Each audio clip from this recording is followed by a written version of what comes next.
Welcome to AM. My name's Richard Conway, and this is the platform for age group multisport athletes to showcase their journeys.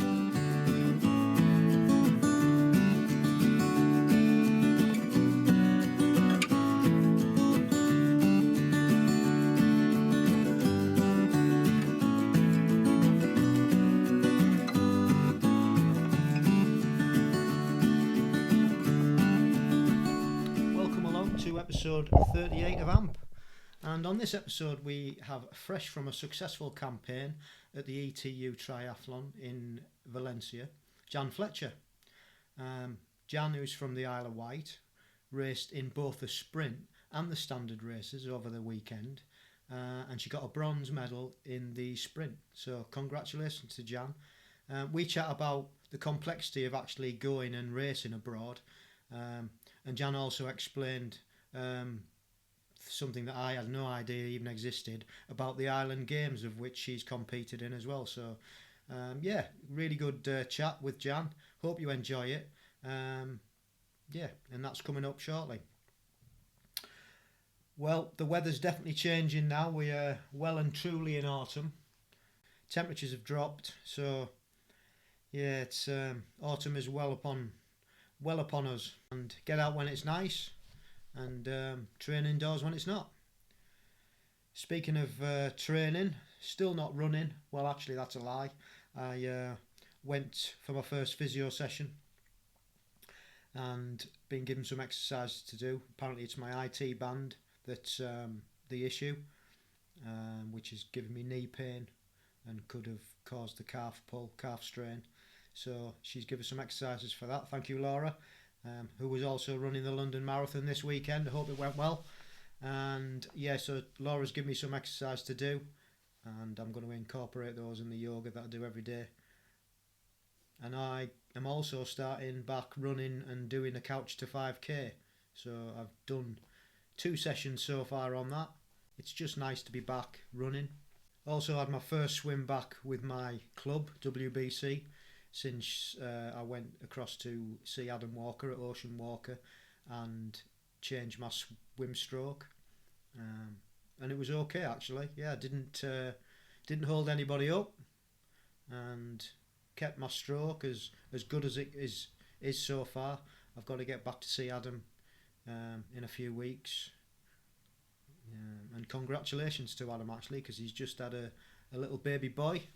I think the little boy's called Kai, after the ocean round Hawaii. So, and if you haven't been to the Ocean Walker Academy in Rugby, seek it out. Have a look on Instagram and see how fantastic it is.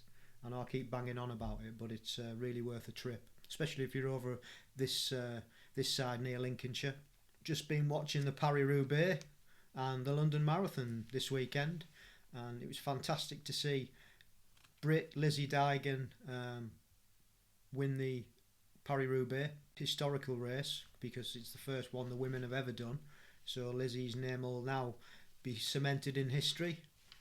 And it was the men's today, and that was another exciting race. The conditions were absolutely horrific. If you've not seen them, get on YouTube and have a look. It was absolutely dire. You couldn't recognise the riders by the time they finished, because it was absolutely heaving down with rain. And for those who don't know about Paris-Roubaix, they go along the cobblestones and the roads are just foul. It's almost like cyclocross rather than road racing. So that was exciting to watch. Also, the London Marathon finally took place, and I didn't see the end of it, but it was going well, and well done if you took part in that race. And I hope you enjoyed it and were happy with your times. And just going back to Valencia, congratulations to all the athletes, age groupers who took part, and if you medalled, fantastic, well done. I hope you enjoyed the experience. So other than watching sport on the TV, been listening to a few podcasts while I've been working, as I do, and a couple to note were from Tri. And they had 20 training tips for better bike splits, and also what metrics that matter and those that don't. And then the other one that I listened to and I thought was really good was the Inside a Tri show. We Helen had Dr. Rich Burden on, and they were discussing iron deficiency because Helen had to pull out of an Ironman race not so long ago, and she couldn't understand why. She'd been feeling rubbish in training, and she just didn't have the legs in the race, and it was because she was deficient in iron. So if you haven't heard that, that's really good. It might be something for you to check. And finally, I listened to a podcast called The Daily Stoke by Ryan Holiday, whose book I've just finished actually. And he had Bob Bowman, swim coach of Michael Phelps, on. And it was a real insight into high performance coaching, so that's worth a listen. And going back to Ryan Holiday's book, really interesting. It's called Stillness is the Way, and had a fascinating chapter, Finding a Hobby. Overall, I was a bit disappointed with the book because I was expecting him to explain stillness and how you go about it. But actually, after listening to his Daily Stoic with Bob Bowman, I understood that actually you don't need to be actually still to be still. That sounds a bit weird. And I guess what they're talking about is being in that flow state. So you're actually not thinking about anything at all. You're just doing something, and it takes your mind off everything. And that could be anything. You could be doing anything, and you're that engrossed in it. You're just not thinking about anything else. And I used to do Aikido for 10 years, and that was exactly the state that we were in when we were doing it. We were focusing that much on techniques and things that once we were on the mat, everything else outside of it just didn't matter. We were just trying to do the best we could. So I get it, I understand it. And I guess a bit of swimming's like that, because you're underwater, and this is what Bob Bowman was saying, you're in the water, you can't hear anything. I guess it's probably one of the only sports where actually when you're doing it, you don't hear anything at all, not the coaches, not people around you, unless you stop. So I guess that's a sort of flow state as well. So, but really interesting podcast, and an interesting book as well. Which leads us on to, that thing about leisure. It got me to thinking that historically leisure meant freedom from work, didn't it? And most people, and it's up to them, it's a free country, free world, they're just like lazing around and doing nothing, actually, because it gets them away from work, and not everybody's into exercise like we are. But in this book, Halliday tries to explain that leisure is activity. You don't get any pay for it, and you don't have to do it, and the only reason you're doing it is for you. And that's quite true. The reason we do triathlon is for us. It's a lifestyle, as I've said quite often before, and also it's to keep us healthy and fit, and we've just got that mindset. He also stated that, which was quite interesting, that it's a humility of being bad at something, and we can all relate to that, can't we, when we've started triathlon, being bad at one of the 3 disciplines, well actually one of the 4 disciplines, as you'll hear us discuss, me and Jan in the interview, about not being very good at transition, and putting our feet in and out the pedals and things. But yeah, so I mean, you might not have been a very good swimmer when you started, but it's that humility of not being very good at something, because we're novices at the end of the day. It's just a hobby, and I think it's all about having the confidence in the process, as we do in this field of multisport. As I always say at the end of the show, stay safe and keep training, and just follow the process, whether that that's your own plan, somebody else's plan that your coaches put out for you. It's a process, and we need to follow it and see where it takes us. And it's a life balance, isn't it? It's not all encompassing. As I've just said, we're not getting paid to do this. We do it because we want to do it, and it's an escape. And actually, one of my previous guests quite poignantly just posted on Instagram, Lee Ross from episode 7, and he put a post up titled "This Isn't Me," and underneath that, well, above that, he had a picture of him on a TT bike. If you want to have a look at it, he's on Instagram as Fat to Fin. That's his account name, and he was just setting the record straight about how small a part of being a multi-sport athlete was in his life, But it got me to thinking, and just thought it was quite an interesting thing to bring up. Bit deep, sorry about that. Yeah, going very deep there. So I'll not even mention the last bit, which, yes I will, which states this. He states there is nourishment in pursuits that have no purpose, because that is their purpose. Wow. Said I wasn't going to go very deep, as if it hadn't been deep enough already. Anyway, enough of that. Enough of me waffling. It's now time for the main event. I hope you enjoyed this conversation with Jan, and I'll see you on the other side. So you're on the Isle of Wight, is that right? I am, yes. About as south as you can get, pretty much. So how long have you lived over there, or have you always lived there? No, I was born in Southampton, but we've been over here since 1990, so I've been here longer than I've been anywhere else. So yeah, a wee while. It's a bit marmitey over here, I have to say. You love it or you hate it. It's a lovely place to live. Beautiful beaches. You're not far from Forest Beach, or like you say, you can call it a town. They're not really busy towns, but like I say, if you want to go and do events and things, it's the ferries and the water that are a bit of a pain. But yeah, it's a lovely place. So where's your nearest? Because I'm totally ignorant. I always wanted to go there, but never been as yet. Well, it's on the bucket list. Where's your nearest next port?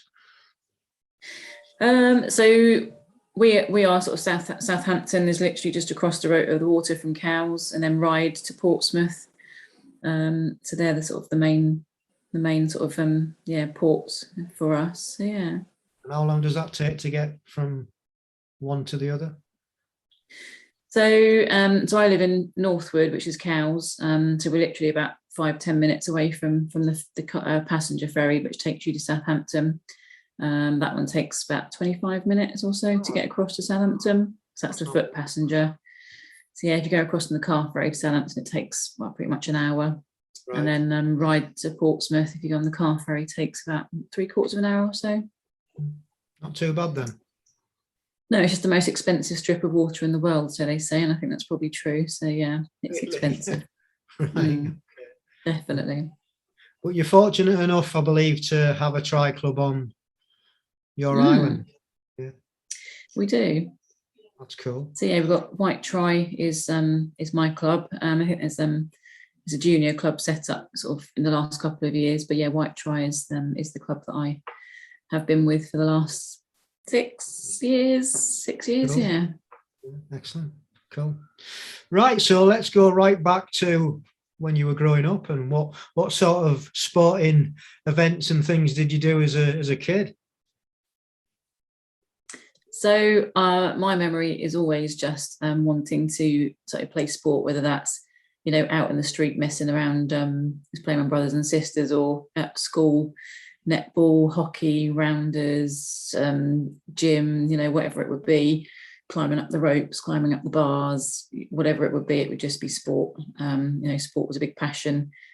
Just used to really enjoy it, really. But I guess I've never really I've always enjoyed it and been good at most things, but never amazing at anything, if that makes sense. So a bit of a jack of all trades and just love it all. So yeah, athletics, you name it, I throw my hat into all of it. And cross country, didn't particularly love it, but did it because it's, you just do it, don't you? So yeah, just always been in loving sport and always have done. So yeah, like I say, played a lot of netball, probably better at that. Played a lot of hockey, rounders, of team captain, that sort of thing. So always just kind of really enjoyed sport since I can remember, really. So yeah, that's me. Yeah, a mixed bag. So nothing. You never did anything like swimming seriously or running or. No, never been a swimmer, never been a runner, never been a cyclist at all. No, definitely none of those things. So from leaving school then, did you do sport at colleges or university if you went, or? Yeah, so I did A-levels and then went off to St Mary's in Twickenham University College. and did a degree in sports science and sports rehabilitation, which is a bit like sports injuries, with a view to possibly doing physio stuff, which I never did. But so yeah, I went off to uni, and again, like you say, it was just sport all over the place. A bit of rugby, a bit of this, that, and the other. Played a lot of hockey, and again, like you say, done a lot of different events hockey-wise, and sort of championships through university, really. Captained the sort of local team and the university team, and that was my passion, really, I suppose, hockey, and trying to get to watch the rugby, but you can see it, but you can't get there. Yeah, that's the thing, isn't it? So close, but so far. Oh yeah, definitely. And through your working life then, up until you found triathlon, what did you do anything specifically, or was it just generally keeping fit? Work-wise, so no, I kind of fully intended from my degree to take up, that was my plan, was sort of physio or something like that, but decided that I'd had enough of that, and left uni when I finished my degree, and took a completely different course. Started working in a bank for a little while, started working as a police support staff worker, and then joined the police 20 years ago. Right. So been doing that for the last 20 years with sort of shift work and different shift patterns and things, and so nothing to do with sport at all. Wow. But you need to be fit, pretty fit for that, I guess.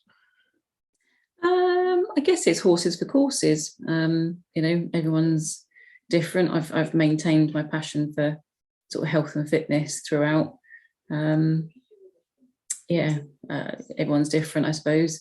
There's a level of fitness that you have to maintain on an annual basis, but yeah, for me, it's sort of that and some.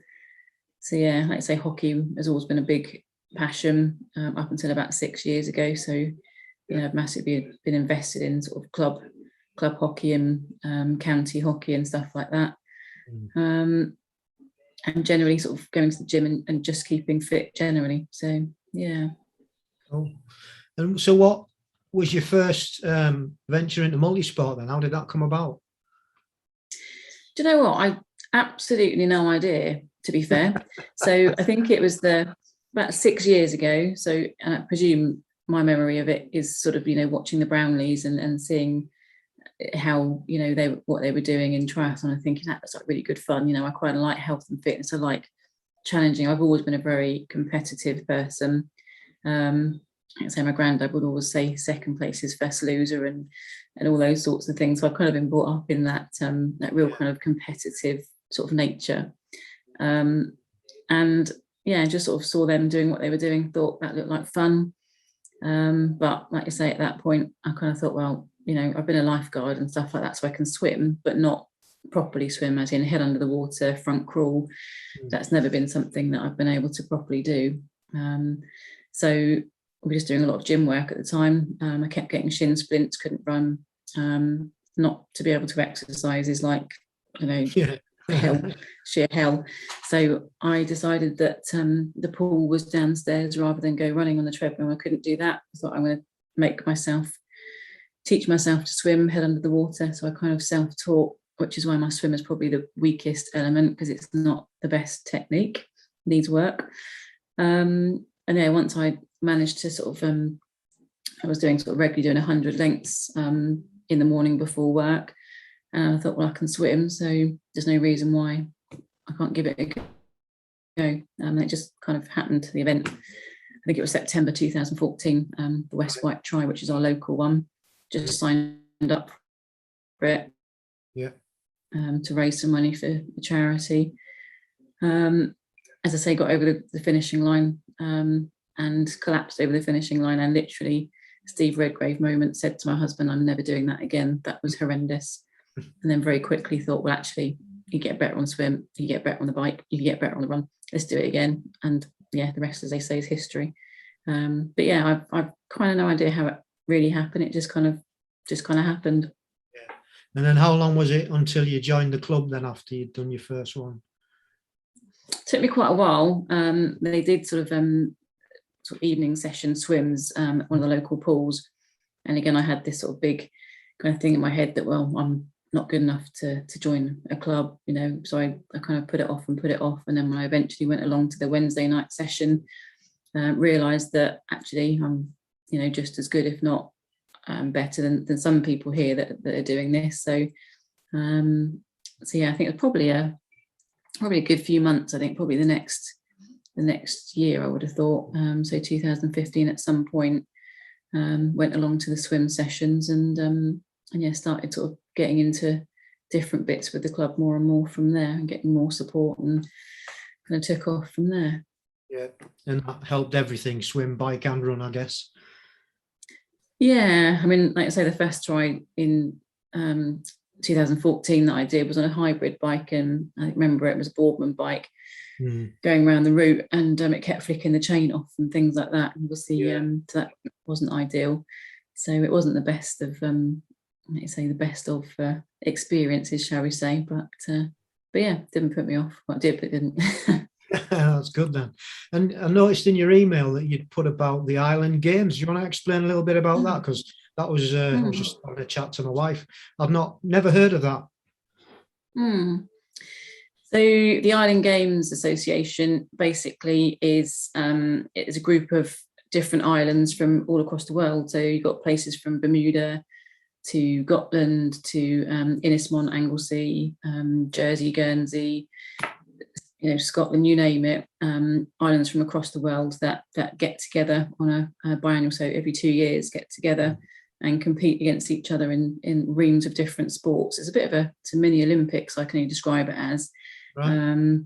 So, like I say, we as the Isle of Wight, so if you're born on the Isle of Wight or you live on the Isle of Wight, then you qualify, as in you can qualify for your sport, go through a qualification process. And this year was meant to be, I think this year was meant to be Guernsey, but it's been cancelled because of COVID. 2 years ago, it was in Gibraltar. 2 years before that was my first one, which was 2017, was in Gotland, which is a little island just off Sweden. And it's just numerous different sports, and sometimes it changes each year. So yeah, you've got table tennis to sort of archery, shooting, triathlon, obviously, swimming, athletics, absolutely loads of different sports. But literally it's like a mini Olympics. And you're just competing against people from, you know, islands from all over the world. So yeah, it's good fun. Yeah, it sounds fantastic, actually. I missed the Bermuda one, so I'm gutted about that, but I'm waiting for the next nice hot sunny place. But yeah. yeah, that'd be so where else would there be, which apart from Bermuda, obviously, what would be your favorite island that is in that Island Games that you'd like to go and visit?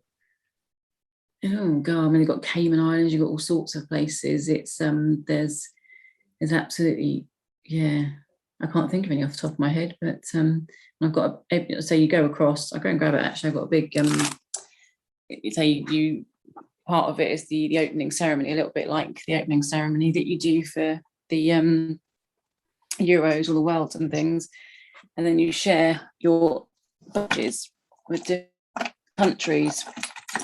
So let's get these out. Gives you an idea of the different places. And some of them don't even make sense, to be fair, but yeah, you kind of basically go around and you share all your like if you can see all of that. Different badges of different countries and things. So yeah, there's absolutely reams and reams of them. Yeah, that's cool. Yeah. What have we got? So yeah, I can't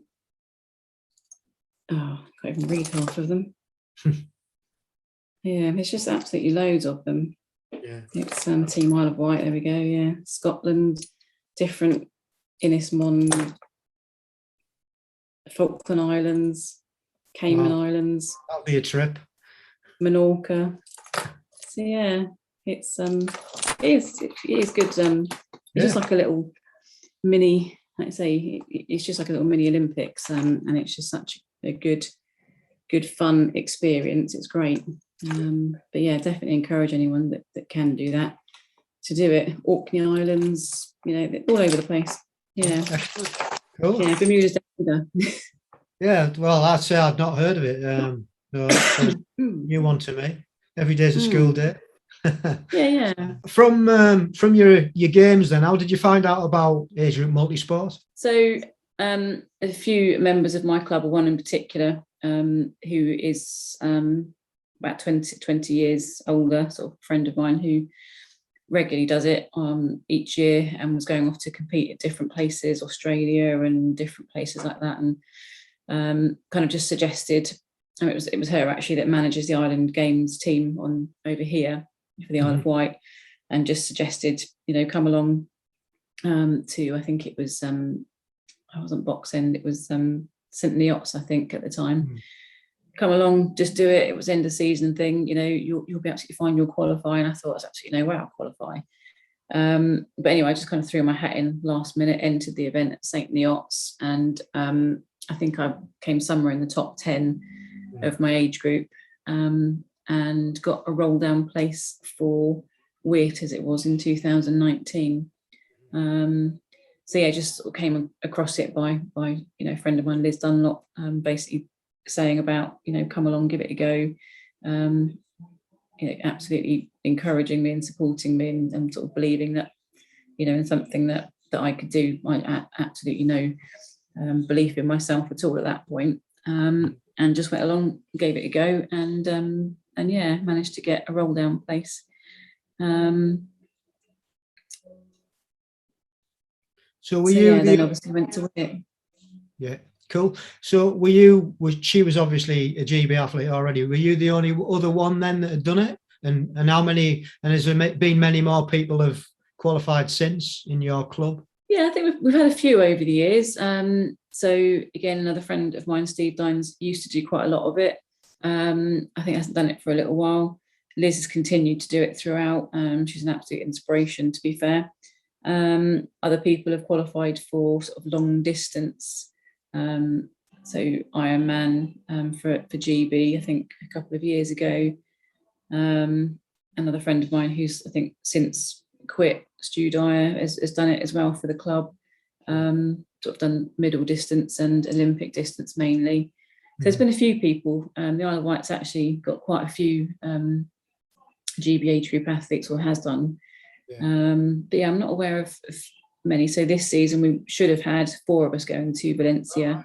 As it happens, I'm the only one that actually went. So everybody else kind of pulled out or was forced to pull out for different reasons. So yeah, it went from 4 to 1.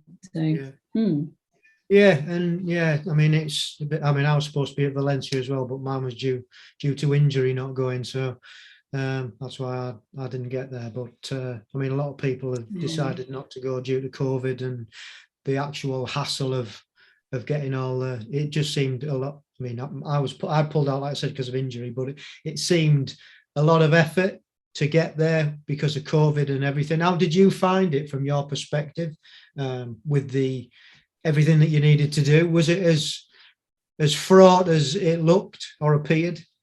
Yeah, it was horrendous. I honestly didn't think it would go ahead. I thought at some point they're going to put it. Yeah, I was exactly the same. That's where I was at. Yeah, I didn't think it would. Yeah. And especially as they'd cancelled Bermuda, a week before, I just thought, still didn't think it was going to happen, but fair play, No, I'm gobsmacked. I, honestly thought at some point the plug's going to be pulled. This isn't going to happen, or that the government are going to change it to red from amber or something, and it's just something's going to happen at the last minute. But it was a nightmare.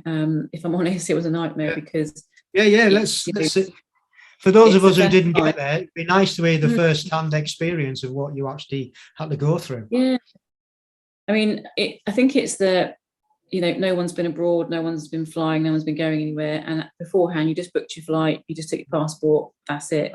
Whereas this time it was a case of if you're double vaccinated, then you go down this pathway for tests. If you're not double vaccinated, you go down this way for pathway. And of course my husband came with me, I'm double vaccinated. and he isn't. So we had two completely different pathways to negotiate. But on top of that, not just that, it was the Fit to Fly form that we had to complete for Spanish. So the Spanish form that we had to complete, health questionnaire. Everything just seemed more complicated because the first time you're doing it just doesn't make any sense. Once you've done it, actually you think, okay, that wasn't as bad as I thought. And seeing all the different posts that everybody was putting on Facebook about, this isn't working, or I haven't got this back and that's not working. And of course, this anxiety just builds and builds and builds, and you think this is going to be horrific. So yeah, having to get the right tests in place before you go, if you require them, to make sure you get those back in time to get on a flight, complete your Spanish health questionnaire, which you then need to have your flight seat numbers. So you can't then wait for the 24 hours before to get your flight seat numbers. You have to sort that out before, to then complete your form, to fill in you then work out what day you need to do your PCR or antigen test to pick your race pack up. So do you wait till you get out there and do it, or do you do it before you go, or the morning before you go? Because you need to make sure that comes back and then complete that form as well. And obviously get that confirmation back from I think it was the International Triathlon Union were doing those. And then again, once you're out there, it's working out, well, my flight is on this date. I need to now do an antigen or PCR test, depending on which bit of government legislation that you go by. The recommendation is you do one or the other. So which one do you do? Work out what day you have to do that, complete that whilst you're out there, fill in your form to come back again. And I have to say, the British form to come back was by far the harder form to complete, and the Spanish one was far easier. But again, it's once you've done them, they're actually not as bad as you think. But it's just that not knowing and trying to do it, and then making sure that you've got an internet connection whilst you're out there to sort it all out. You've got no way of printing stuff out. It's just I have to say, it was all of that I kind of thought numerous times, why am I doing this? Why am I doing this? This is just so stressful. And I saw on Facebook one of the girls who I actually met for the first time in my age group going over, Joanne Oakey. She'd put like a day-to-day, right, Monday I need to do this, Tuesday I need to do this, Wednesday I need to do this. It was like a day-to-day. And I thought, that's what I need. So I contacted her and said, look, you've got it. You know exactly what you need to do. And we had a conversation. So I worked out from her kind of, what days to do what on, and did exactly that. I plotted my weekly time days, what to do, and it kind of fell into place from there, to be fair. But up until that point, I was pulling my hair out with stress and thinking, I just want to get there, I just want to compete, and I just want to get back home again before anything goes wrong. So it does kind of take it away from the event. But once you're out there, obviously,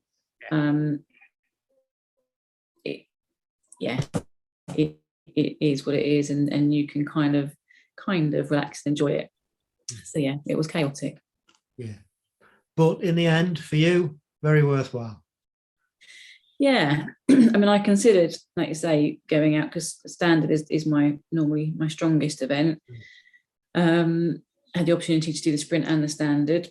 That's what I qualified for, and I kind of thought, we've had nothing for the last couple of years. Yeah. They're both going ahead. Let's give it a go. I've got qualifications for both. I've got the opportunity to race in both. I've never raced back-to-back Saturday, Sunday before, or I hadn't done. So I had the opportunity a couple of weekends before at Box End. There was the national sprint champs on the Saturday, and then the European qualifier on the Sunday. I'd already entered the qualifier on the Sunday for the standard.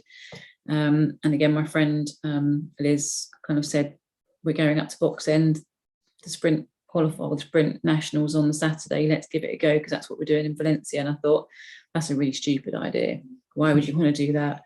And I kind of thought a little bit more about it, and I thought, actually, it's a good idea to test it and just see, if the nutrition works, if the recovery works, how your body physically will respond to two events back to back. Gave that a go. Like I say, won the national champs in my age group on the Saturday, and then qualified, obviously, for the Sunday was the important one. It was a bit of a gamble, really, because the Sunday was the important qualifier. Did that one, got my qualification, so I knew then I could do the back-to-back. So that was all go, really, for Valencia, just knowing it was going to be a bit hotter. Yeah. And the venue, how was the venue? Was it good? Was it as nice as because I've not been to Valencia, but everybody I spoke to said it's a fantastic city. Yeah, it was really nice. I mean, you don't get to see a huge amount of it, like I say, because you're when you get there, you're prepping and then racing, and then obviously getting back home again. But yeah, it's especially if you're doing 2 races. Especially if you're doing two, exactly. Everyone else is recovering and enjoying, you're going out for meals, and you're thinking, yeah, I'm going to go home and recover now and do it again tomorrow. Yeah. But yeah, it's lovely. The people there are lovely. The weather was absolutely fantastic. We arrived on the Wednesday night to lightning storm like no one's. It was crazy. And the weather for the next few days was really up and down. 1 minute sun shining, the next minute really, really windy. The marina was really choppy. I'd seen that on the Friday and looked at it and I thought, this is horrendous. And thankfully, Saturday, Sunday, the forecast was for it to be calm, no wind, and sunshine. And it came out. It was, it was calm and it was lovely, but it was hot. Yeah. But yeah, it's pretty. We tried to see a little bit of it on Monday before we came back. Went into the old town for a couple of hours. But yeah, it's a lovely place, and the people there are lovely, definitely.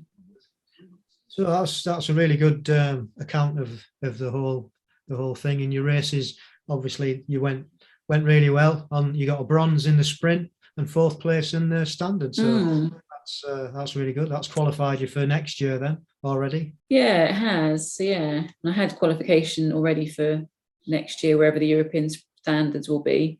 But like I say, this gives me that definite qualification from Valencia this year.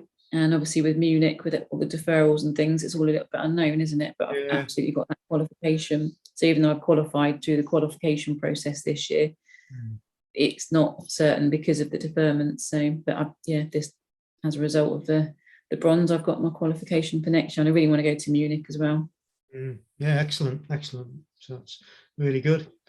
So on to the quick fire questions then. What advice would you give to anybody starting out in multi-sport? What advice would I give? Just give it a go. You don't know what you can achieve until you try. That is my mantra. You will never know what you can achieve until you try. You don't be put off. Just throw yourself in and just give it a go. Yeah. And what advice would you give to somebody who's already in multi-sport but wants to qualify for GB?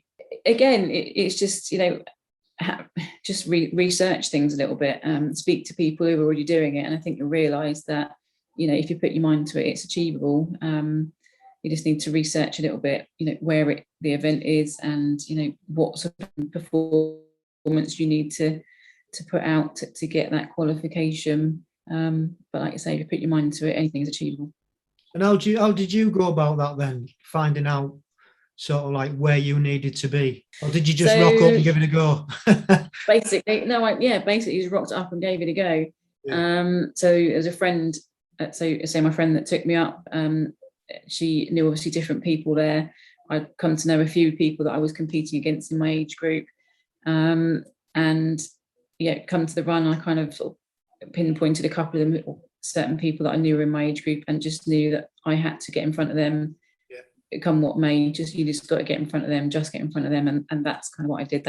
I just rocked up, gave it a go, knew who I had to kind of stick with, and just that's what I did basically. So you basically looked at other athletes' times and saw how far off you were, or how close you were, or even how in front you were of other athletes. I think that's quite crucial actually, if you want to be competitive, and I guess all age groups are different, because some of them are more competitive than others. So some of them are easier to qualify the older you get, allegedly. My 75-year-old teammate keeps telling me it's easy for me, there's only 6 of us. So I said, but you've lasted that long, John, and you're still doing it, so that's absolutely it. Hats Survival off, of the fittest. I mean, there's people, age group 80 plus, 85, they're incredible and they still do it. Oh, absolutely amazing. Yeah. So what's your favourite piece of kit? My favourite piece of kit got to be my bike. So I do my bike. What bike have I got? So I've got an Argon 18 E119. So I'm really lucky really. My husband he spoils me and makes sure that I've got what I need, and so I do like my bike. It's comfy, and it just feel really comfy on it. Just don't like the strong winds though. It still frightens me a bit. Yeah, well, it can be a bit hazardous, can't it? Yeah. Especially on a TT bike. We've got deep rims up front as well. Yeah. Did you take any spare wheels with you just in case, or no? No, I have to say I am completely rubbish with anything. Yeah, I get on it and ride it. That's it. I don't know anything about how to take it apart, how to fix it. So yeah, again, I'm really lucky. Like I say, if I go and get it dirty, then my husband pretty much cleans it for me. I give him a hand doing it, but he does it all for me. So I'm quite spoilt really. I should get my hands dirty and learn, but yeah. maybe one day. Yeah, I think if I had a puncture, I'd be stuffed. Well, I'm definitely on a sprint. It wouldn't make any difference anyway, would it?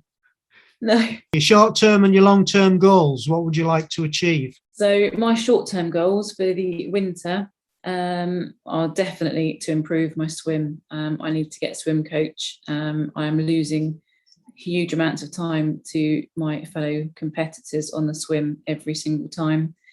I then have to make up the time on the bike, so and the run. So yeah, for me, it's the swim training, improve on that. And transitions, again, it's not my forte. I need to work on it. I'm not someone who can kind of do a flying start onto the bike and then keep my feet, shoes on the pedals and jump and run back off again. It is something that I need to learn. But I think coming to it as someone slightly older, not that older, my head kind of tells me that, if you try and doing those sort of silly things, you're going to fall off. And it's really hard to kind of get your head around it. So I need to psychologically get my head around that and learn. I think you've seen the pros race. Even they struggle.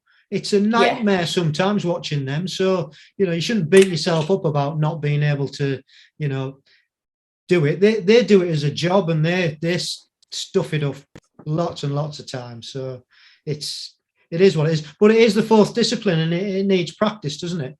It's just and we don't do enough of it. No, because we haven't got time, have we? It's like we're that busy doing the swimming, the biking, and just another question while it comes into my head. What's your strongest discipline? Probably it's definitely not the swim. But my strongest discipline is probably my bike. Albeit my run has definitely improved this season. So I've taken a lot of nutrition, better nutrition, and I've kind of leaned up a bit, lost a little bit of weight, etc. And my run has just come on nobody's business. I don't know where that's come from, but my running is definitely, I'm overtaking people rather than being overtaken, which doesn't normally happen. But yeah, probably the strongest on the bike. It's where I pick up the most places normally. And your long term? Long term, I think for me is to keep trying to qualify for GB age group and get back on that podium. I would love to have taken a double medal at Valencia, although I had absolutely no expectations going there. But yeah, definitely to medal again for Team GB and try and improve on that bronze, move up. But improve the swim, improve the transition. There's no reason why that shouldn't happen. But you've got to be in it to win it. You do. So what sort of time were you behind? So you got fourth in your standard. How far behind were you to getting on the podium? 1 minute. So it was 60 seconds basically. Which absolutely, for once, it wasn't the transition. But if you look at the swim times, it's my swim time. I've lost about 3-4 minutes on the swim.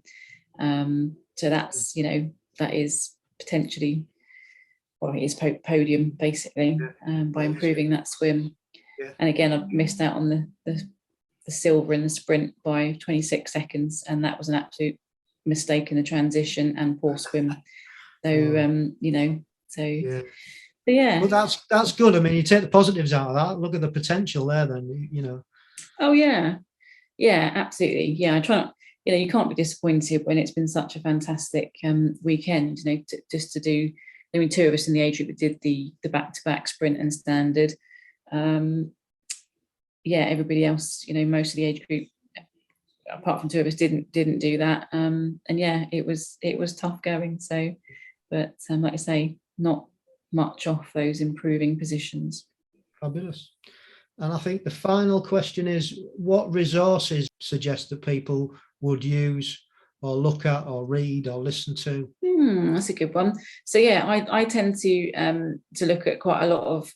So I use Trainer Road quite a lot. I know a lot of people use Zwift. I've never used it. I have no idea, but everyone keeps saying use Zwift, and I've never tried it yet. Trainer Road is something that I quite like following. It's really quite structured.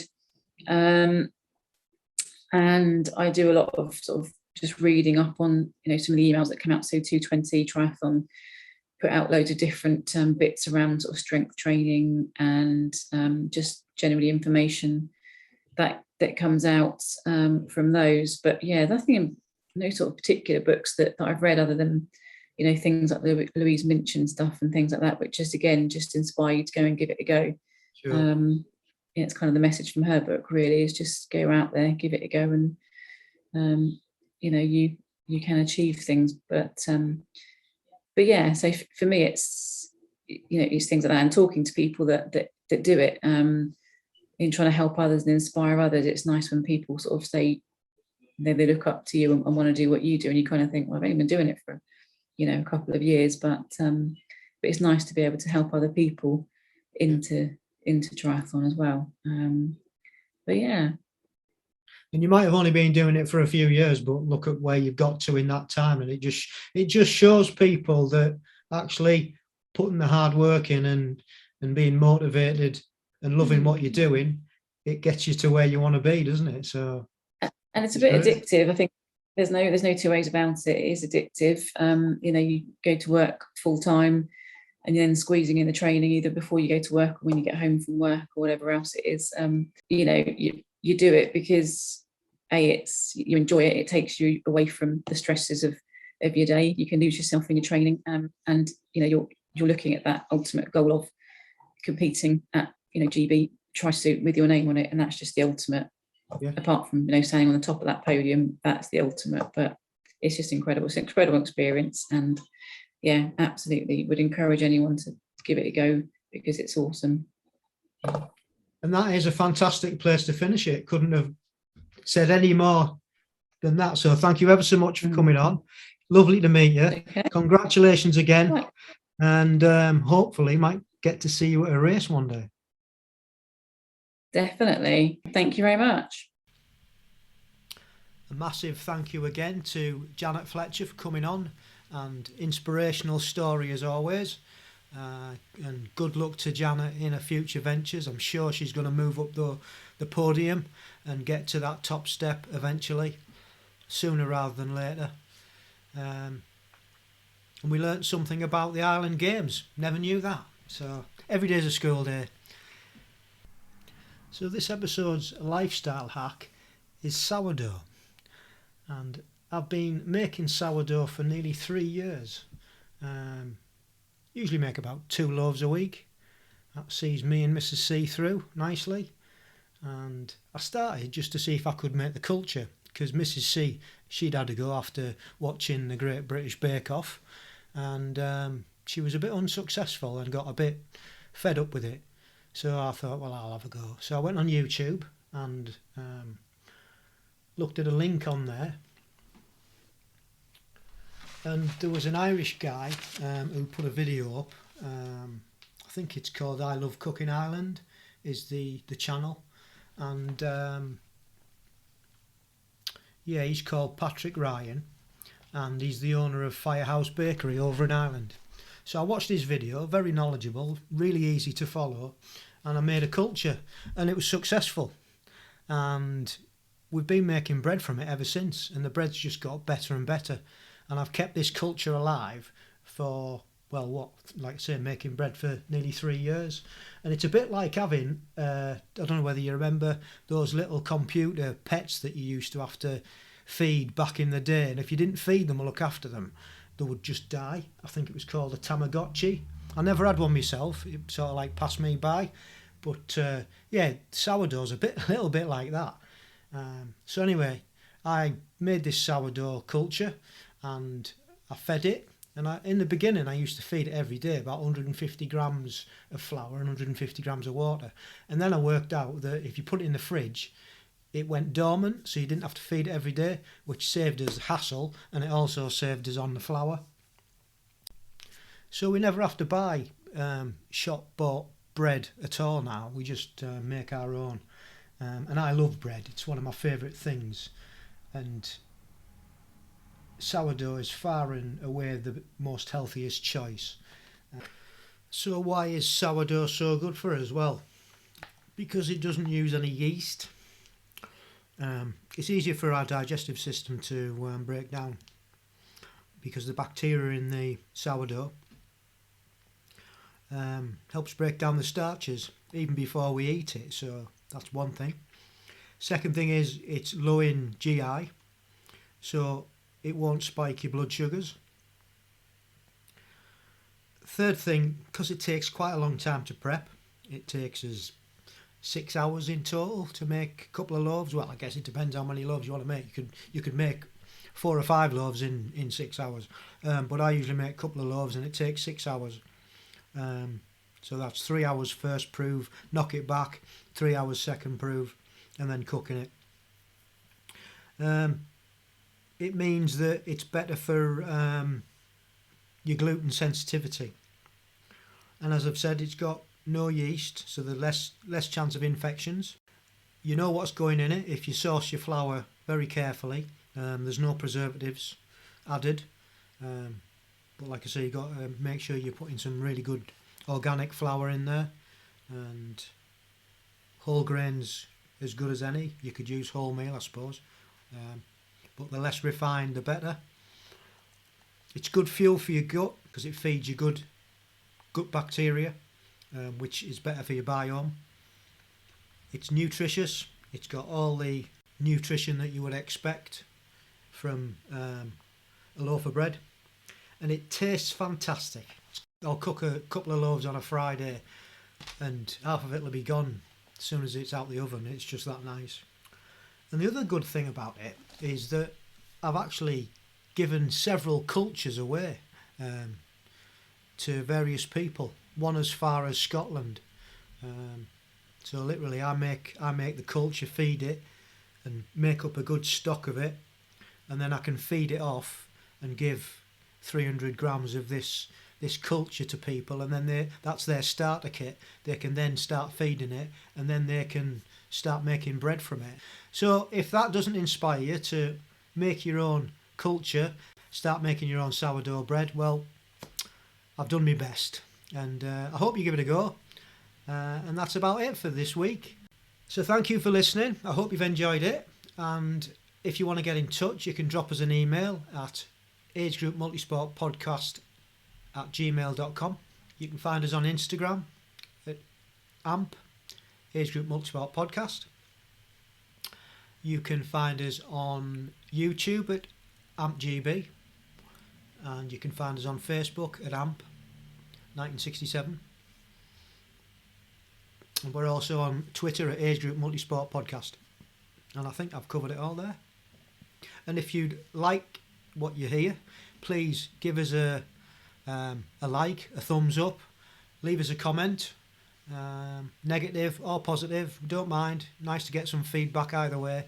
Yeah, and that's about it for now. So until next time, stay safe, keep training, and love the process.